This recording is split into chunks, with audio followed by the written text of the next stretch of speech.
میرے حضرت عبادت میں لطافت خوب رکھتے ہیں، رہے تقویٰ پہ چلتے ہیں، فقاہت خوب رکھتے ہیں۔ وہ بحر معرفت کے بحر الفت کے شناور ہیں۔ نحمده ونصلي ونسلم على رسوله الكريم من يومنا هذا إلى يوم الدين،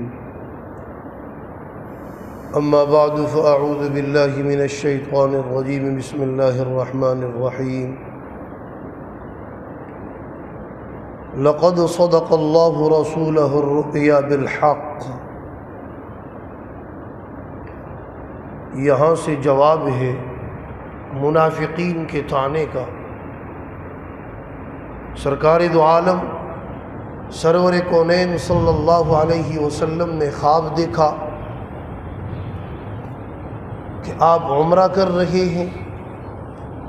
یہی خواب عمرے کے سفر کا سبب بنا۔ پھر حدیبیہ کے مقام پر صلح ہوئی۔ مشرکین نے سمجھا کہ جنگ کرنے کے لیے آ رہے ہیں، ان نے روک لیا، عمرہ نہیں کرنے دیا، اور کہا جو صلح ہوئی اس کے اندر کہ اس سال بغیر عمرے کے واپس جائیں اور آئندہ سال آ کر عمرہ کریں، اور صرف 3 دن ٹھہرنے کی اجازت ہے۔ جب سرکار واپس آئے تو منافقین نے طعنہ زنی شروع کر دی کہ نبی کا خواب تو سچا ہوتا ہے، یہ کیا ہوا؟ خواب دیکھا اور عمرہ نہیں کیا، واپس آ گئے۔ اور خواب کے لیے یہ ضروری نہیں ہے کہ اس کی تعبیر فوراً ہو۔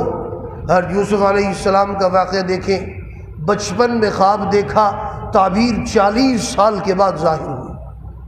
تو آپ صلی اللہ علیہ وسلم نے سن 6 ہجری میں خواب دیکھا، ماہ ذوالقعدہ میں، اور خواب اس کی تعبیر پوری ہوئی 7 ہجری کے اندر۔ تو فرمایا اللہ تبارک و تعالیٰ نے لقد صدق اللہ رسولہ الرؤیا، تحقیق اللہ تبارک و تعالیٰ نے سچ کر دیا، سچ کر دکھایا اپنے رسول کا خواب بالحق، حق کے ساتھ۔ لتدخلن المسجد الحرام، آپ ضرور بھی ضرور داخل ہوں گے مسجد حرام میں انشاءاللہ، اللہ نے چاہا، آمینین، امن کے ساتھ۔ کیوں؟ اب تو صلح ہو گئی ہے، فریقین کو کوئی خطرہ نہیں ہے، امن کے ساتھ داخل ہوں گے۔ محلقین رؤوسکم ومقصرین، حلق کرواتے ہوئے اور قصر کرواتے ہوئے، سر منڈواتے ہوئے اور بال۔ جس طرح ہم نماز میں داخل ہوتے ہیں تو داخل ہونے کے لیے تکبیر تحریمہ، اور نماز سے نکلتے ہیں تو نکلنے کے لیے سلام، جب تک سلام نہیں پھیرتے اس وقت تک نماز کے اندر ہے۔ تو نماز سے نکلنے کا طریقہ کیا ہے؟ سلام۔ حج اور عمرے کے اندر ہے تو حج اور عمرے سے نکلنے کا طریقہ کیا ہے؟ سر منڈوانا، ٹنڈ کروائے یا بال کتروائے۔ اور یہ مسئلہ بھی یہاں یاد رکھیں، یہ چند بال کاٹنے کا مسئلہ ہے، یہ احناف کے ہاں نہیں ہے۔ امام شافعی اور امام مالک رحمہ اللہ کے ماننے والے بھی وہاں ہیں، تو ان کے ہاں چند بال کاٹنے سے بھی احرام سے نکل جاتا ہے، اور ہمارے ہاں نہیں۔ حلق کروائیں اور قصر کرواتے ہوئے فرمایا لا تخافون، ان کو خوف نہیں ہوگا کسی چیز کا۔ فعلم ما لم تعلموا، اور اللہ وہ ذات ہے، وہ جانتی ہے جو تم نہیں جانتے۔ فجعل من دون ذلك فتحا قریبا، اور بنا دیا اس نے قریب فتح، تمہارے لیے قریب کی فتح۔ قریب کی فتح کون سی تھی؟ خیبر کی فتح۔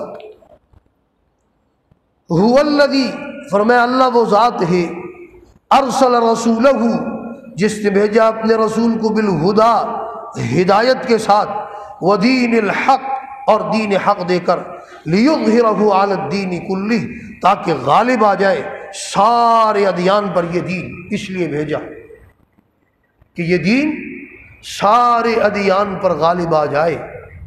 الحمدللہ دلائل کے اعتبار سے، حجت کے اعتبار سے اسلام ہر زمانے میں کفر پر غالب رہا ہے۔ وہ زمانے کہ جن زمانوں میں ظاہری اقتدار بھی مسلمانوں کے پاس نہیں تھا، کوئی ملک بھی ایسا نہیں تھا کہ جس کا حکمران مسلمان ہو، سارے ممالک وہ قبضے میں تھے کس کے؟ یہود کے، نصارہ کے۔ ان زمانوں میں بھی اسلام دلائل و حجت کے اعتبار سے غالب ہی رہا۔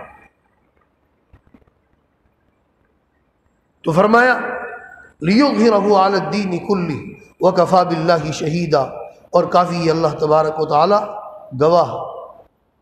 محمد الرسول اللہ، محمد صلی اللہ علیہ وسلم اللہ تبارک و تعالیٰ کے رسول ہے۔ آپ صلی اللہ علیہ وسلم کا نام نامی، اسم گرامی قرآن کریم میں 4 مرتبہ آیا ہے۔ دوران مسلمان ہو، سارے ممالک وہ قبضے میں تھے کس کے؟ یہود کے، نصارہ کے۔ ان زمانوں میں بھی اسلام دلائل و حجت کے اعتبار سے غالب ہی رہا۔ تو فرمایا لِيُظْهِرَهُ عَلَى الدِّينِ كُلِّهِ وَكَفَى بِاللَّهِ شَهِيدًا، اور کافی اللہ تبارک و تعالی گواہ۔ محمد الرسول اللہ، محمد صلی اللہ علیہ وسلم اللہ تبارک و تعالیٰ کے رسول ہے۔ آپ صلی اللہ علیہ وسلم کا نام نامی، اسم گرامی قرآن کریم میں 4 مرتبہ آیا ہے۔ نمبر 1 سب سے پہلے 4تھے پارے میں وما محمد الا رسول قد خلت من قبلہ الرسل، اور نمبر 2 22ویں پارے میں آیا ما کان محمد ابا احد من رجالکم ولکن رسول اللہ وخاتم النبیین، اور نمبر 3 سورہ محمد صلی اللہ علیہ وسلم الذین آمنوا وعملوا الصالحات وآمنوا بما نزل علی محمد، یہ تیسری جگہ ہے، بالکل دوسری آیت ہے والذین آمنوا وعملوا الصالحات وآمنوا بما نزل علی محمد، اور 26ویں پارے میں یہ دوسری جگہ ہے، یعنی 4تھی جگہ محمد الرسول اللہ، محمد صلی اللہ علیہ وسلم اللہ تبارک و تعالیٰ کے رسول ہیں۔ تو یہ نام 4 مرتبہ قرآن کریم میں آیا، اور آپ صلی اللہ علیہ وسلم کا ایک نام احمد ہے، اور احمد جو ہے یہ قرآن کریم میں سورہ صف میں آیا ہے، یہ صرف 1 مرتبہ آیا ہے۔ وَمُبَشِّرًا بِرَسُولٍ يَأْتِي مِن بَعْدِ اسْمُهُ احمد، تو احمد 1 مرتبہ آیا، اور لفظ محمد 4 مرتبہ آیا۔ وَالَّذِينَ مَعَهُ، اور جو آپ کے ساتھ ہیں، سارے صحابہ ایمان میں، اتقان میں، تقوی میں آپ کے ساتھ تھے، لیکن یہ وصف جن میں نمایاں تھا وہ سیدنا صدیق اکبر رضی اللہ عنہ ہے، وہ آپ کے ساتھ تھے۔ 1-2 سفروں کے علاوہ تمام زندگی آپ کے ساتھ رہے، تمام اسفار میں آپ کے ساتھ رہے، مال کی قربانی، کفار پر سخت، تمام صحابہ کفار پر بڑے سخت تھے، لیکن یہ وصف خاص طور پر نمایاں حضرت عمر رضی اللہ تعالی عنہ میں تھا۔ وہ آپ صلی اللہ علیہ وسلم کے خلاف ادنا سی بات بھی برداشت نہیں کر سکتے۔ اور تو اور یہاں تک کہ روایات میں آتا ہے کہ حضرت عمر رضی اللہ تعالی عنہ اپنے گھر تشریف لائے اور اپنی اہلیہ محترمہ عاتکہ سے کہا رضی اللہ عنہا، یہ ان کی چچزاد بہن ہے، ان سے کہا کہ تلوار لاؤ۔ کہنے لگی کوئی جہاد کا اعلان تو نہیں سنا، خیر ہے؟ فرمایا کہ اپنی بیٹی حفصہ کا سر قلم کرنے کے لیے جا رہا ہوں۔ کیا خیر تو ہے؟ ہاں، حضرت رسول اللہ صلی اللہ علیہ وسلم، اس نے آپ صلی اللہ علیہ وسلم کو تکلیف پہنچائی ہے۔ فرمایا تحقیق کرنا، اگر واقعی میں ایسے ہے تو میں بھی تمہارے ساتھ ہوں۔ یہ تھی سرکار کی محبت، اولاد بھی گئی، سرکار کی محبت اتنی تھی، ذرہ بھی بات برداشت نہیں کری۔ وہاں پر کے تحقیق حال کیا، دیکھا آپ صلی اللہ علیہ وسلم صرف حفصہ سے نہیں، حضرت حفصہ رضی اللہ عنہا سے نہیں، تمام امہات المومنین سے آپ نے علاج کی ہے۔ ان نے خرچہ مانگا، آپ صلی اللہ علیہ وسلم نے فرمایا کہ میرے پاس اتنا خرچہ نہیں، جتنا ہے اس پر راضی رہو۔ مسئلہ بھی یاد رکھنا، شوہر سے اتنا ہی مطالبہ کرو جتنا اس کے پاس ہے، اس کی استطاعت ہے، اس کی استطاعت سے زیادہ مطالبہ کرنا حرام ہے، ناجائز ہے۔ حدیث پاک آپ نے فرمایا اگر میری شریعت میں کسی کو اجازت ہوتی سجدے کی اللہ کے سوا تو بیوی شوہر کو سجدہ کرتی، اگر ہوتی ہے نہیں، اگر ہوتی، اس جملے سے بھی کئی مسئلے حل ہو گئے۔ اگر اجازت ہوتی تو پھر پیروں کو نہ کرتا، اجازت ہوتی تو ملنگوں کو نہ کرتا، اجازت ہوتی تو فقیروں کو نہیں کرتے، اجازت ہوتی تو کس کو کرتا؟ شوہر کو کرتی۔ اگر اجازت ہوتی، اجازت ہی نہیں شوہر کے لیے نہیں تو بقیہ کے لیے کیوں ہوگی؟ اگر ہوتی تو شوہر کے لیے، تو اجازت شوہر کے لیے بھی نہیں۔ تو فرمایا اشداء علی الکفار رحماء بینہم، آپس میں رحم دل ہیں۔ تمام صحابہ آپس میں رحم دل تھے، نرم تھے، لیکن یہ وصف نمایاں اور خاص طور پر حضرت عثمان رضی اللہ تعالیٰ عنہ فقیروں کو نہیں کرتے۔ اجازت ہوتی تو کس کو کرتا؟ شوہر کو کرتی۔ اگر اجازت ہوتی، اجازت ہی نہیں شوہر کے لیے نہیں تو بقیہ کے لیے کیوں ہوگی؟ اگر ہوتی تو شوہر کے لیے، تو اجازت شوہر کے لیے بھی نہیں۔ تو فرمایا اشداء علی الکفار رحماء بینہم، آپس میں رحم دل ہیں۔ تمام صحابہ آپس میں رحم دل تھے، نرم تھے، لیکن یہ وصف نمایاں اور خاص طور پر حضرت عثمان رضی اللہ تعالی عنہ میں پایا جاتا تھا۔ نمایاں طور پر آپ میں یہ وصف تھا۔ اندازہ کیجئے کہ یہ وصف کتنا غالب تھا۔ بلوائیوں نے حملہ کر لیا، مسجد نبوی میں نماز نہیں پڑھنے دے رہے، حضرت علی کو نہیں پڑھنے دے رہے، حضرت زبیر رضی اللہ عنہ کو نہیں پڑھنے دے رہے۔ صحابہ تشریف لائے، حضرت علی تشریف لائے، آپ اجازت دیں تو ہم ان سے جہاد کریں۔ کہا نہیں، میں اس کی اجازت نہیں دیتا۔ فرمایا آپ اس کی اجازت نہیں دیتے تو شرارت کر رہے ہیں۔ فرمایا شرارت کر رہے ہیں، اور کہا یہ آپ کو قتل کر دیں گے۔ حضرت علی نے فرمایا، کہا قتل کی شرارت ان نے ابھی کی تو نہیں ہے نا، قتل کی شرارت کی تو نہیں ہے، میں یہ تو برداشت کر سکتا ہوں، یہ میرے لیے آسان ہے کہ میری گردن کٹ جائے، یہ میرے لیے مشکل ہے کہ میں کسی کلمہ گو کو اس کے لیے میں قتل کا حکم۔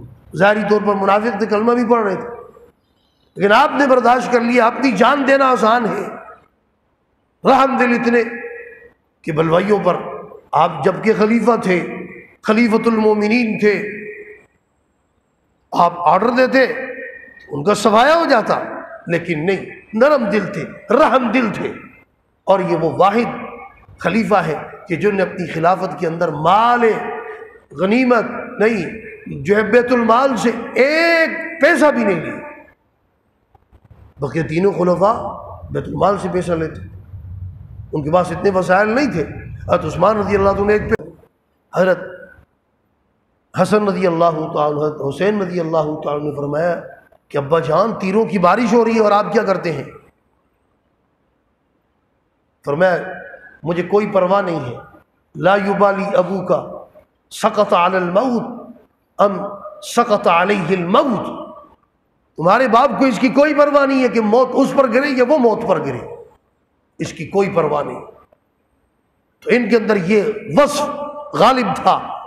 فرمایا یبتغون فضلا من اللہ ورضوانا، اور وہ تلاش کرتے ہیں اللہ کا فضل، اللہ کی رضا۔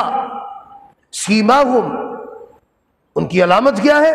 فی وجوہہم، ان کے چہروں میں ہے ان کی علامت، من اثر السجود، سجدوں کے نشانات، ان کے چہرے ویسے چمک رہے ہیں سجدوں کی وجہ سے، ایک نورانی چمک کے۔ یہ بھی اور یہ بھی مراد ہو سکتا ہے کہ نمازیں اتنی پڑھی ہوں ان کے چہروں پر محراب کے نشان ہو، سجدے کے نشانات، یہ بھی ہے۔ اور ان کے چہرے چمک رہے ہوں گے، سجدوں کے نشان کہو، یہ کہو کہ ان کے چہروں پر نور ہوگا، اثر السجود، ذالک مثلہم، یہ ان کی مثال ہے کس میں؟ فی التوراۃ، تورات میں، ومثلہم فی الانجیل، اور انجیل کے اندر صحابہ کی یہ اوصاف تورات میں بھی ہے، انجیل میں بھی ہے۔ کزرع اخرج شطأہ، جیسے کہ نکالتی ہے زمین اپنا پٹھا۔ پٹھا کسے کہتے ہیں؟ جب کسان بیج بوتا ہے تو جو زمین سے سب سے پہلے نکلتا ہے اسے پٹھا کہتے ہیں۔ قوم پر جو نکلتی ہے زمین سے، جو پٹھا نکلتا ہے وہ اکیلا ہوتا ہے، بعد میں اس کے ساتھ دانے لگتے ہیں، بعد میں اس کے ساتھ اور شاخیں ہوتی ہیں، پہلے وہ اکیلا ہوتا ہے۔ اس لیے شاعر کہتا ہے نا کہ جب یہ پٹھا نکلتا ہے تو اللہ کی توحید بیان کرتا ہے، اکیلا ہوتا ہے۔ بہرحال پٹھا نکلے، فآزرہ، پھر وہ مضبوط ہوتا ہے، تقویت پہنچتی ہے اس کو، فاستغلظ فاستوى علی سوقی، پھر جب وہ مضبوط ہوتا ہے اور اپنی نال پر سیدھا کھڑا ہو جاتا ہے، تقویت پہنچتی ہے، مضبوط ہوتا ہے، طاقتور ہوتا ہے، تو اپنی نال پر کھڑا ہو جاتا ہے۔ کسان نے بویا کیا تھا وہ بھی تعجب کرتا ہے، یعجب الزراع، تعجب کرتا ہے ڈالا کیا تھا، کیا بن گیا ہے۔ اگلا جملہ بڑا عجیب ہے، ساری بات کھیتی کی کر کے آگے فرمایا تشبیہ کھیتی کے ساتھ، لیغیظ بہم الکفار، تاکہ کہ ان کے چہروں پر نور ہوگا، اثر السجود۔ ذالک مثلہم، یہ ان کی مثال ہے کس میں؟ فی التوراۃ، تورات میں، ومثلہم فی الانجیل، اور انجیل کے اندر صحابہ کی یہ اوصاف تورات میں بھی ہے، انجیل میں بھی ہے۔ کزرع اخرج شطأہ، جیسے کہ نکالتی ہے زمین اپنا پٹھا۔ پٹھا کسے کہتے ہیں؟ جب کسان بیج بوتا ہے تو جو زمین سے سب سے پہلے نکلتا ہے اسے پٹھا کہتے ہیں۔ قوم پر جو نکلتی ہے زمین سے، جو پٹھا نکلتا ہے وہ اکیلا ہوتا ہے، بعد میں اس کے ساتھ دانے لگتے ہیں، بعد میں اس کے ساتھ اور شاخیں ہوتی ہیں، پہلے وہ اکیلا ہوتا ہے۔ اس لیے شاعر کہتا ہے نا کہ جب یہ پٹھا نکلتا ہے تو اللہ کی توحید بیان کرتا ہے، اکیلا ہوتا ہے۔ بہرحال پٹھا نکلے، فآزرہ، پھر وہ مضبوط ہوتا ہے، تقویت پہنچتی ہے اس کو، فاستغلظ فاستوى علی سوقی، پھر جب وہ مضبوط ہوتا ہے اور اپنی نال پر سیدھا کھڑا ہو جاتا ہے، تقویت پہنچتی ہے، مضبوط ہوتا ہے، طاقتور ہوتا ہے، تو اپنی نال پر کھڑا ہو جاتا ہے۔ کسان نے بویا کیا تھا وہ بھی تعجب کرتا ہے، یعجب الزراع، تعجب کرتا ہے ڈالا کیا تھا، کیا بن گیا ہے۔ اگلا جملہ بڑا عجیب ہے، ساری بات کھیتی کی کر کے آگے فرمایا تشبیہ کھیتی کے ساتھ، لیغیظ بہم الکفار، تاکہ غیظ و غضب ڈالے، غیظ و غضب ہو، اس کے ذریعے غیظ و غضب غضبناک ہو کفار۔ کسان بیج ڈالتا ہے اور پھر بیج اس کا پٹھا نکلتا ہے، پھر وہ مضبوط ہوتا ہے، پھر اس کے ساتھ وہ اور مضبوط ہوتا ہے، پھر اپنی نال پر کھڑا ہو جاتا ہے، میں تقویت آ جاتی ہے، اور اس کے ساتھ شاخیں لگتی ہیں، اور اس کے ساتھ دانے لگتے ہیں۔ آپ صلی اللہ علیہ وسلم نے اسلام کا بیج بویا، حضرت ابو بکر ہو گئے، حضرت عمر ہو گئے، حضرت عثمان ہو گئے، حضرت علی ہو گئے، اب یہ مضبوط اتنے ہوئے۔ حضرت عبداللہ ابن مسعود رضی اللہ عنہ فرماتے ہیں جب حضرت عمر اسلام لائے تو ہم خوشی محسوس کرنے لگے اور اپنے آپ کو طاقتور سمجھنے لگے، سیدھی نال پر کھڑے ہو گئے، لیغیظ، تاکہ غیظ و غضب ہو، غصے ہو، غضرۃ و اجرا عظیما، ان سے مغفرت کا بھی اور اجر عظیم کا بھی۔ الحمدللہ سورہ فتح مکمل ہوئی۔ اللہ تبارک و تعالی ہمیں قرآن و سنت کی تعلیمات سمجھ کر اس پر ہم سب کو عمل کرنے کی توفیق عطا فرمائے۔ وآخر دعوانا ان الحمدللہ۔